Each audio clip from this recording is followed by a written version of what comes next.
3 என்ற எண் தமிழனை அடையாளப்படுத்தும் சிறப்பிக்கும் ஒரு எண்ணாக இருந்திருக்குங்க. முக்கடல், மூவேந்தர், முச்சங்கம், முத்தமிழ் இது போல தமிழனை அடையாளப்படுத்தும் சொற்களில் 3 என்ற எண் சிறப்பிடம் பெறுது.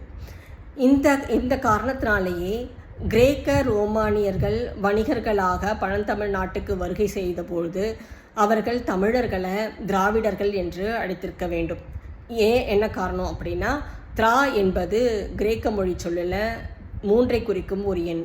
அதே போல் சம்ஸ்கிருத மொழியில் த்ரா, திரி என்பது 3 குறிக்கக்கூடிய ஒரு எண்ணாக இருக்குது.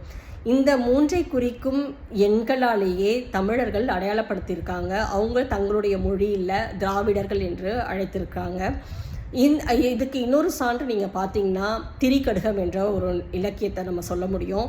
இந்த திரிகடுகம் சுக்கு, மிளகு, திப்பிலி என்ற 3 பொருட்களால் ஆனது. இது மனிதன் உடலை பேணுவது போல இந்த அற இலக்கியம் மனிதனுடைய வாழ்வை பேணும் என்ற காரணத்தினாலேயே இந்த அற இலக்கியத்துக்கு திரிகடுகம் என்ற பெயரை வச்சுருக்காங்க.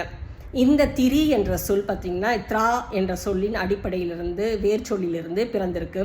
இந்த த்ரா என்பது நம்மளுடைய தமிழ் மொழியில் எழுத முடியாது. ஏன்னா மெய்யெழுத்து முதலில் தொடங்காது என்ற காரணத்தினால தீரா என்று எழுதப்பட்டிருக்க வேண்டும். எப்படி பிரெஞ்சு என்பது பீரா என்று எழுதப்படுகிறதோ அதுபோல திரா என்று எழுதியிருக்க வேண்டும்.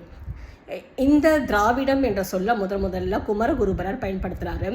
அதே போல் திராவிட மொழிகளின் ஒப்பிலக்கணம் என்ற நூலை எழுதிய கார்டுவெல்லும் திராவிட மொழி என்ற திராவிடம் என்ற சொல்ல பயன்படுத்துகிறாரு. இந்த திராவிடம் என்ற சொல் அவரும் திரமிழம், திரமிழா என்ற சொல்லிலிருந்து பிறந்ததாக அவரும் குறிப்பிடுறாருங்க.